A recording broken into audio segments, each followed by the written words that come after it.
Hello everybody and welcome back to the playthrough. This is episode 85 and in today's episode we're heading back to the plains to check on our plants. Hopefully they should be fully grown by now.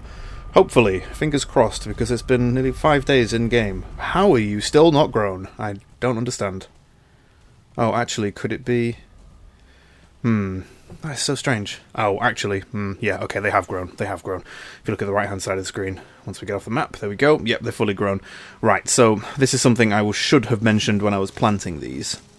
So, when you plant vegetables and stuff to grow in a different biome from where your main base is, and then say, so like we've done here, we've planted these about 4 or 5 in-game days ago, and then we've been back at our main base, and we've been back and forth, stuff like that, waiting for them to fully grow.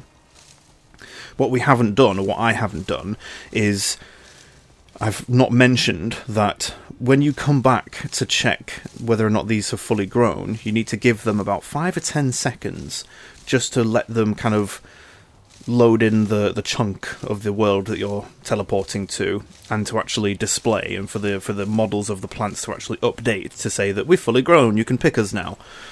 So yeah, that's my mistake, everybody. I probably should have mentioned that when planting these. Now, if you remember, we planted 50 of each for these, so we should pick at least 100. Now, what I'm going to do is I'm going to plant 30 of each rather than another 50, because I want to take back as much of both of these as possible, especially for the flax, because if we take back 70 flax ready to turn into string now, we can actually start making the padded armor straight away, pretty much, which is what I want to do. Which is what I want to do.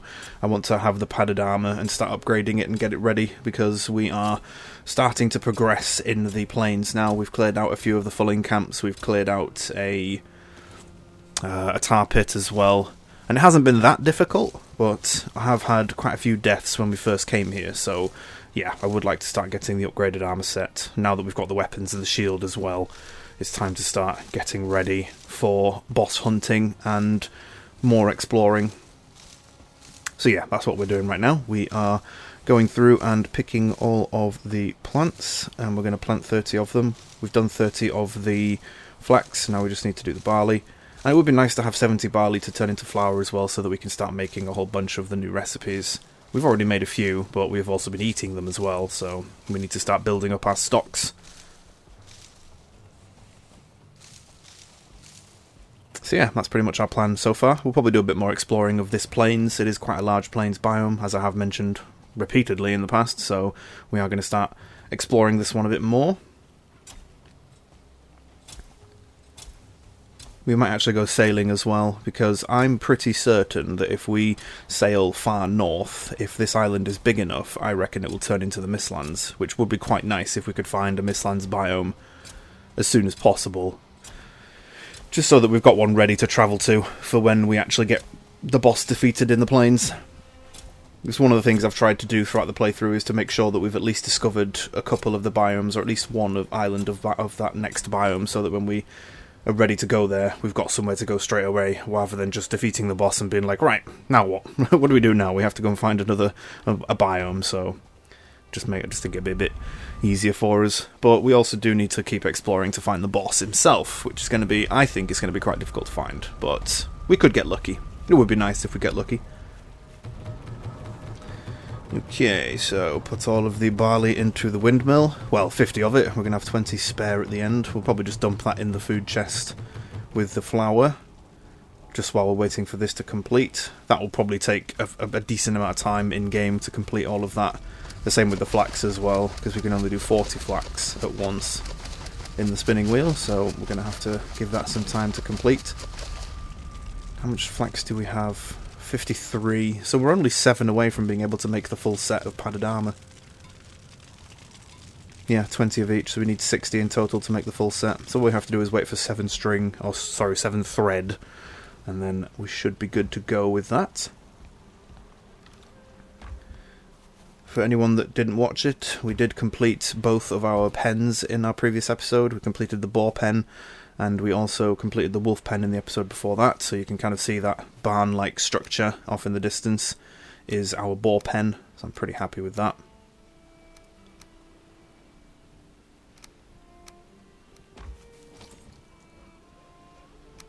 Okay, so I'm just going to quickly throw up a charcoal kiln and start chucking some wood in there. We need some more coal for some of the black metal and for some iron that we're going to be smelting if we need some more. I don't think we're going to need some more, but just in case, we do obviously have a boatload more black metal to sail back, and obviously I do want to upgrade my shield and my weapons, so we are going to need that at some point.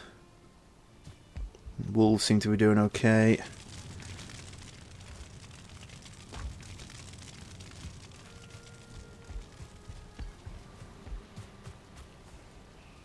Can we sleep? We can. Wow, I didn't think we were that close to night time. That's quite nice. Just skip. We can skip waiting for all the string and the barley and just have it done. Sleep through the night and skip that waiting process. You can do that with the spinning wheel and the windmill, I believe. I think if you sleep through the night, you are able to skip that process. And with the windmill, I'm not sure if the strength of the wind plays a part into how fast it works. So let's just say it's not really that windy at all, and your windmill isn't really spinning. If it goes slower, then if it's really windy and there's a storm going and the windmill is spinning really fast, the spinning wheel will go at a standard speed constantly. That one isn't affected by wind or anything like that. I'm just not sure if the windmill is. It would make sense, but it's not something I've ever checked. But let's go and double check now. It seems to be spinning rather consistently. It's only done 18 of them, so yeah, it's not that fast, which is a bit of a pain. Obviously, as you can tell, we completed the full 40 of the spinning wheel flax, but we'd only done 18 of the barley into flour, which is a bit of a pain, I will be honest. Okay, let's start making this gear. There's the chest, let's make the legs and the helmet. Oh, the helmet only takes 15 string. Wow, okay, I'm a dummy. How did I not know that? Okay, so 3 iron and 10 thread to upgrade. We can actually do that now. Oh well, we can do all of it now. Look at that, level 2 armor straight away. Okay, our current armor value is 79 with the Locke's cape and the the silver armor set, the wolf armor. So let's put on this new armor. So 79, we've already jumped up to 81 with the first piece. Let's have a quick look at it first. This is the padded set. I'm still a bit over encumbered. We have 85 armor, so we've increased by 6. Like I said, not a massive jump, but if you consider the silver armor set being level 4 for each piece, whereas the padded armor set is only level 2, so we can get another 12, I believe, if we get 2 armor per upgrade level. We'll have to make sure. We'll have to remember to double check that. But yeah, I'm pretty sure that's what we should end up with. But yeah, that is our padded armor set. I quite like the look of it. It's it's almost like this kind of chain link armor effect. I think it looks pretty good. That's why I'm a firm believer that the armor sets kind of match the capes for the level that you make them. So obviously, because we've made the Locke's cape, I believe that cape fits better with the padded armor set, and then the wolf cape fits better with the Drake armor set. It wasn't the wolf armor, it was the Drake kind of silver armor set that you make from the mountain. That's not to say that you can't wear the capes with other armor sets, obviously. If I was going to wear my if I was going to wear my what's it called, troll armor set. I almost called it a wolf armor again. If I was to wear the troll hide armor, obviously I would just leave the wolf cape on, or I'd leave the Locke's cape on. I wouldn't switch to a deer hide or a troll hide cape, unless, of course, I wanted to. If I wanted to wear the full set for troll hide armor to get the stealth bonus. Although I don't think wearing the cape matters for that. I think it's only the chest, head, and legs. Right, okay. Blood pudding is a higher stamina food than bread dough, so we're going to make blood pudding rather than the bread dough. Also, it's you don't have to cook blood pudding in the oven, but you do only get 1 per bit. I think overall, in terms of cost for materials, the blood pudding is still a bit. It's a bit more valuable in that way, or it's a bit more economical to make the blood pudding over the bread. But obviously, the bread is easier, where it's just 10 barley flour for 2. Whereas if you have 12 barley flour, you can make 3 bits of the blood pudding. They're both about the same, but honestly, if you want to run the highest level of food available at this point, I would say the blood pudding is the better option. Okay, we're running a bit low on needle arrows as well, so I'm going to make a few more of those. We should have enough to make a few stacks. Just want to make at least 100, but we might make a bit more than that, considering we've got quite a few feathers and needles.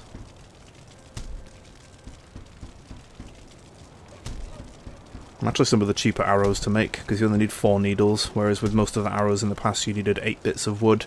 Obviously wood is a lot easier to get than needles, but if you follow the kind of tactics I've shown for taking on the death skeetos, you could quite easily farm needles and get plenty of them.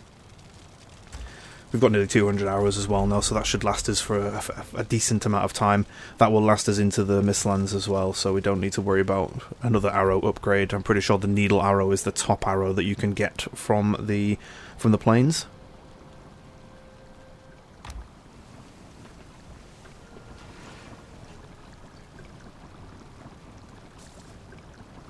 Okay. Next we're going to make some wolf skewers, so we need mushrooms, onions and wolf meat. I want to make a fair few of these as well. Go mushrooms, onions, and we'll grab a couple of stacks of wolf meat. Trying to make as many as possible. There we go. These are only giving 65 health, so these aren't the top health food that we can make, obviously.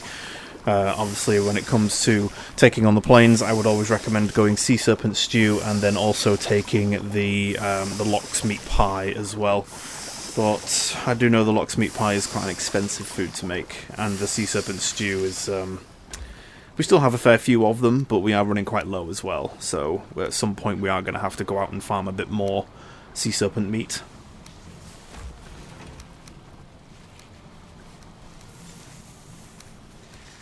Okay, so we've got 10 of those. I'm just going to pop those in there for now. We've got 1 bit of bread left. We've got 5 of the blood pudding and 11 sea serpent stew cooked. Well, I think we still have some meat as well, so we're not too bad, actually. We seem to be doing okay. But I do want a pretty high level of food. Again, because we're in the plains, and I want to make sure that we are protected and safe, and that we have the maximum amount of damage reduction and health and stamina as possible, so that we're not at risk if we get ourselves into any sticky situations. One thing you will have noticed as well is I haven't really got any health potions on me currently. I think we put some of those away, but we are going to have to craft some more of those at some point. It is going to be a while before we get the next level of health potion, because I'm pretty sure there is a health potion above the medium one that we're using. No, we can't sleep yet. I don't even know why I was trying. We literally slept not that long ago. We're now just going to refresh our rested buff, though. We might as well get that extra 7 minutes. Gear man. We've been here long enough, surely. Okay, let's have a quick check of the map. Obviously, there's that mountain down there. There's the Howling Cavern that we haven't explored yet. We might explore one of those at some point. Not going to do it soon, but we might do it in the future. It would be nice to have an episode or two where we showcase the different items that the Clothier can get when it comes to all of her different items and stuff. Because obviously she gets a larger population of items in the shop when you decide to go back to...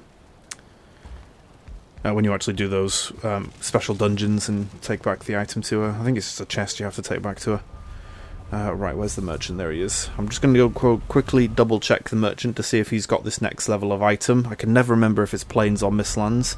We're looking for an egg, for anyone that's wondering. We want some chickens. I don't think you get that till the end of the plains. I really don't, but I could be wrong. I could be wrong about that. Hello? Yes, no, he doesn't have it. Alright, okay, fair enough.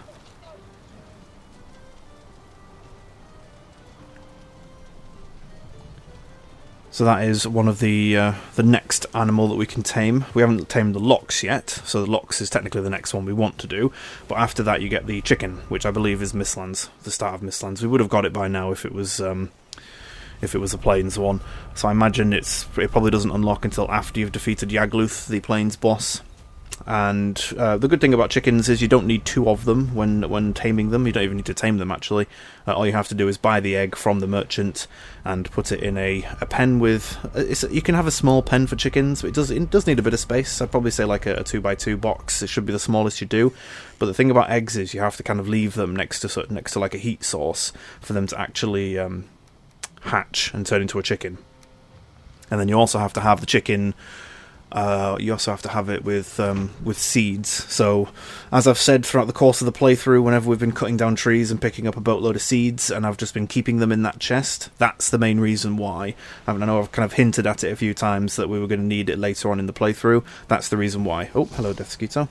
Chickens need the... You can use any seeds, I'm pretty sure, but I just like using the basic seeds that you get from the standard wood trees that you cut down, considering you gather lots and lots of them throughout the whole playthrough, so you should have a couple of hundred, if not more, of the... I think it's birch or something tree, the standard wood seeds.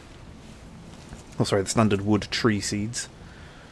We don't have the wood on us. Do we have it in here? Nope. That's a bit annoying. Let's change our... use our new health food, and I think we'll start sailing this this black metal back, actually. Don't have the wind against us, and we haven't got the motor buff. Why do I keep forgetting to do that? That's definitely something we're going to do in the future as well. We desperately need to have a portal system set up in our base. Sorry, a portal destination set up in our base to go to the boss stones. I know that the distance isn't far. Actually, we're not going to sail home. We're going to go sail up the coast. I want to do a bit more exploring of this plains biome, and I think doing it by boat will be a quicker way. Definitely a safer way of doing it.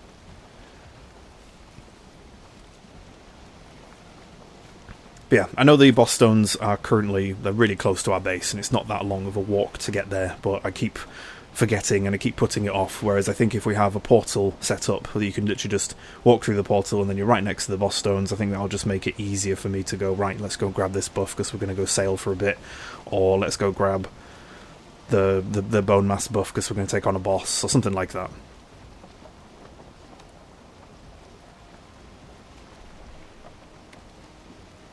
But yeah, we've still got plenty to do in the plains, so we are going to be here for several more episodes. We've got locks to tame, we have more exploring to do, we might clear out another tar pit, we definitely need to clear off a few more of the fulling camps as well.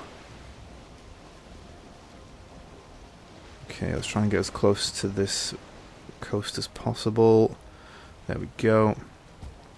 Actually, we are going to explore on foot rather than by boat, because we can see more of the plains that way. And if you can see off in the distance there, I'll just kill this Death Skeeto first. Right hand side of our screen, directly in front of us now, you can see that giant tower. That's the sealed tower. So that is the hard mode dungeon in the plains that the Clothier gave us for her quest. I did say they were massive. They are pretty much one of the biggest structures in game that you'll see. They are rivaled in size only by Yagluth's area, his kind of summoning area, but his isn't anywhere near as big as that. It's massive, don't get me wrong, but it's not as big as that. And considering that we are going to be keeping an eye out for his area, I'll quickly mention it. It basically looks like a giant stone hand sticking out of the floor. It's not like a full hand. You don't really see the palm of the hand. You just see the 5 fingers, or it might even be 4 fingers. But it does look like a giant stone hand, so it will look like a kind of a hand that's kind of half grasping. So it's not like a closed fist. It's not like a fully open hand. It looks like 4 or 5 fingers kind of bent as they're coming up out of the ground. It's quite big. You really can't miss it. But it's just difficult to find. Oh, we have another runestone. Let's check this one. Have we seen this before? Oh, I think this might be a new one for us. Still your mind, traveller. Odin speaks to those who listen. Here in the barren land, one of the Forsaken Ones dwells. I think he said he's an ancient summoner? Something like that? So if you see that, so obviously you can see the sealed tower. Once we look back, that big stone pillar in front of us on the right hand side, that's not it. Like the Yagluth area kind of looks like that, but not as big. That's just I think that's just part of the plains. Oh, there's quite a lot of tar pit in front of us. Oh, hello, Death Skeeto. Oh, he hit us. Oh, there's two of them. Go away.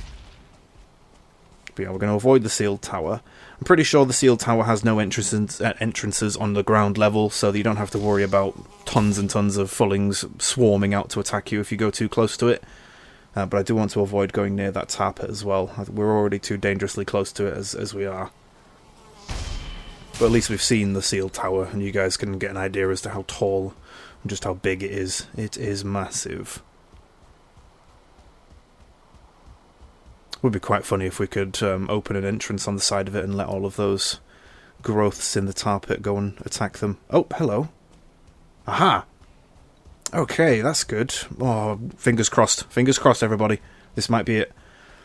So, in the previous episode, when I was explaining about how to find Yagluth, and how every boss in this game has a location stone, so these kind of small stone tablets that have like a red circle on them, like a spiky red circle on them, that acts as a location stone, so if you click on that stone, it will then highlight on your map where the boss is located, or where the nearest boss marker, the nearest boss summoning location is located. This is the one for Yagluth, I'm pretty sure. Is it this one? The only problem with these is sometimes they'll come with fulling berserkers. I think pretty much every time they'll come with fulling berserkers. So you will have to fight to get to them. But hopefully, one of those should have a red location stone in it. A grey location stone with a red marking on it. Oh, that one's nearly dead as well. Stop hitting the floor, please. Right, take him down. Oh, no. Don't hit me. Please don't hit me. Oh, good block. There we go, first one down, and we can parry this guy. Use the extra damage bonus to take him down nice and quick. Nope, we'll have none of that backhanded swinging, please. Oh, there we go. Yeah, I thought we could parry that.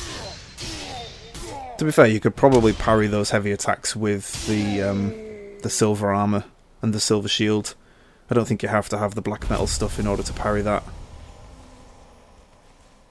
But you can parry those heavy attacks that they do. The combo of 3 slams into the ground. That looks like another camp off in the distance as well. Right, let's go and explore this. Right.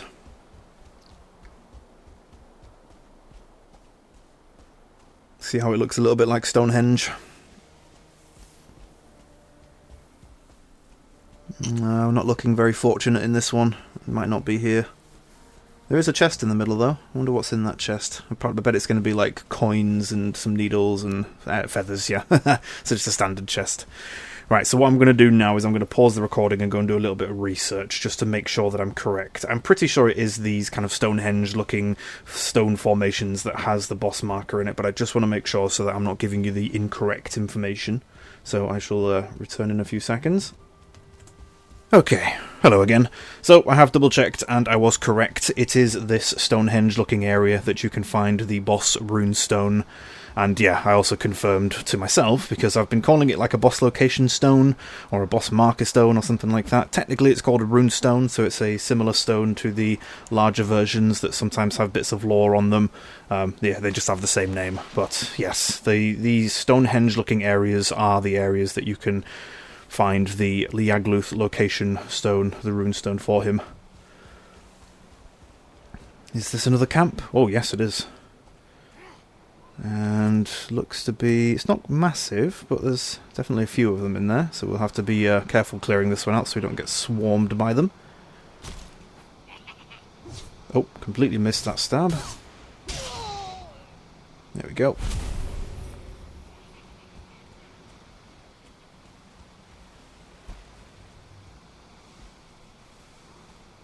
Yeah, it's not a massive camp, but there's definitely a few of them. Hopefully we'll find some more flax and some more barley. Oh, I think the berserkers... yeah, we've got the berserkers' attention. And I've just noticed that it's also getting close to night time, and we've got the attention of the locks. This isn't going to be good. We might be risking a death here. Let's just try and take them out as they come. Nope. It's a shame that those two don't attack each other, or like the area of effect attacks that they use, like the ground slams and the stomps and stuff, don't hit each other. Oh, that was a good knockback actually, saved me from the chomp. Oof, ouch. Okay, that was not great. There we go. Berserker's down. Oh, wow, okay, that bite attack did loads of damage. Oh, he might have taken a hit from the fulling as well that was stood with him. Oh, okay, we're stood slightly too low for that to hit us. Yeah, we're going to have to be very careful here. It's getting close to night time. We might not... as I've said, the Plains doesn't have any nighttime enemies, or at least I've never seen any. But the risk at night time is that some fullings you might not see, because they're obviously quite small creatures, and if they're not carrying a torch, you might not spot them, so they could sneak up behind you. You could just be running along in the darkness, and then all of a sudden have a group of 4 fullings surrounding you. But I'm pretty sure that the groups of fullings that spawn at night times, because whilst they don't have any different enemies at night time, you will notice that groups of fullings, like a pack of 4 fullings, will usually spawn and be patrolling about the area at night time. And then if you leave the area and come back at the daytime, that group won't be there anymore. I think we're actually just going to avoid clearing that out now. It's not really worth doing. We do need to get back to the boat though. We need to remember that tar pit is next to the sealed tower as well, so we don't want to run straight past it. Probably just head this way to the coast and then make our way back to the boat. I don't think we'll sail it back. I was considering sailing it back, but I don't think we will, just because we don't have that much black metal. I'd rather save the sailing trips back home for when we've actually got a decent amount of materials to take back. I mean, again, the boat's storage capacity is massive. So there's no point sailing back a couple of stacks of metal, unless of course we desperately need it quickly. But even then, it's not massively worth it, I would say. Oh, I was just walking towards the tar pit there. That was that could have been dangerous. Definitely don't go near the tar pits at night time. That would be horrible.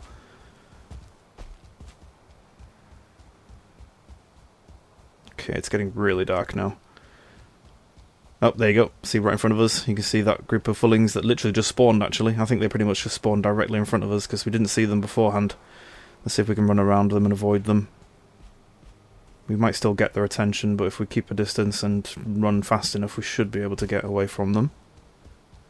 Luckily enough, lots of... well, every monster in this game can't sprint. Some of them run quite fast, like the wolves from the mountain, the kind of werewolf dogs. Things like wolves, they run quite fast, but none of them can actually sprint, fortunately.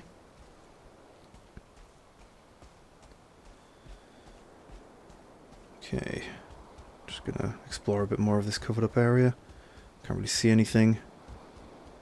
To be fair, we might just leave the boat there, because we're going to be coming back here anyway in the future, so we might as well just leave it there and then come back, and we can sail it back once we've gathered a few things, especially now that we know there's a camp quite close by. Or should we go and get the boat? I don't know. I think it'd be worth getting... I think it might be worth taking the boat back, actually, just in case.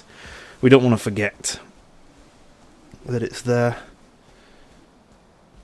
Where are you, little boat? Where are you? I know you're on the coast somewhere. Is that it right there? Oh, hello. Random skeleton. Oh, there's a bonfire off in the distance. Where's the boat? I think I might be a bit too... Am I a bit too close?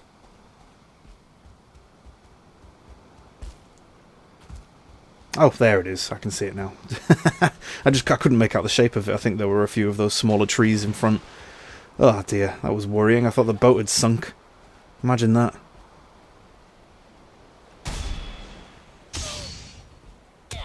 Oh, come on. There we go. Right, jump on the boat, sail it back. We'll probably end the episode shortly after that as well. I'm just going to go... We're not going to sail it back home, we're going to sail it back to the Plains camp. Because again, it's night time, so I want to head back and go and sleep through the night. We'll go through the portal. Have to remember to dump our iron and stuff... our black metal scraps in the boat before we head through the portal. Excuse me. A little bit gassy this morning, apologies.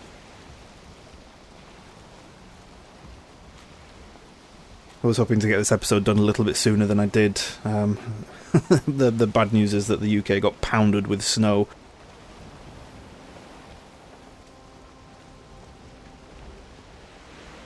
But yeah, we got pounded with snow over the weekend and it was not fantastic. was actually Monday morning that I was trying to walk to work, and I'm not a fan of snow. I really hate snow. Don't get me wrong, I live quite close to where I work. It's literally about a 10-15 minute walk. But, so obviously even if the weather was incredibly bad, it'd be very difficult for me to be unable to travel. Even if it's icy and snow, it's still walkable. It's a pain in the backside, and I hate it, but it's still walkable. But I absolutely hate walking in snow, especially when it's that, say you've just had a fresh snowfall, and then it's the day afterwards, so lots of people have already walked across that snow and compacted it down and stuff like that, so you've got small patches and areas of ice that you can't see, so you'll be walking along, you'll put your foot down, and then all of a sudden your foot will just slide out from in front of you or behind you. Then on top of that as well, some of the areas of snow that haven't been walked on, like you'll put your foot on it thinking that you've got a steady surface to stand on as you're walking, and then your foot will just obviously crunch the snow down. I hate it so much. Then your feet get soaking wet because snow gets all over them. And, the UK is really not set up to handle snow. We really aren't. It's because we get so little of it. I mean, we're on the 6th of January, and our first bit of proper snowfall for the Christmas and New Year break and stuff like that, when you'd usually expect a lot of snowfall to be happening around Christmas. It just didn't happen at all. This is the first time we've had some, like a significant amount. So yeah, that made travelling to work this morning quite difficult. Difficult. It made it annoying. Right. Well, we forgot to dump the black metal in the boat, so we're just going to dump it in that chest. That's why we have those chests there. We're going to dump we're going to take the coins back with us, just because they're quite heavy carry weight, and I don't want to leave them here. I think we just forgot to put them back in the chest before we left home. But yes, there we go. Alright, let's pick some stuff up. Let's go pick up the thread, dump that in here. Dump the rest of our inventory. We need to put the coins back in this chest. Coins do have quite a lot of weight, so it is a good idea to dump coins when you can, especially if you're carrying quite a large amount of it. There we go. Dump all of these in here. There we go, some more needles. There we go. We're up to 9 needles already, which is pretty good. That would allow us to make another 40 arrows. Wolves seem to be doing okay. Alright, I think we'll head off and sleep, and then we'll call it soon. So, thank you everybody for watching. Hope you've enjoyed this episode, and we shall catch you in the next one.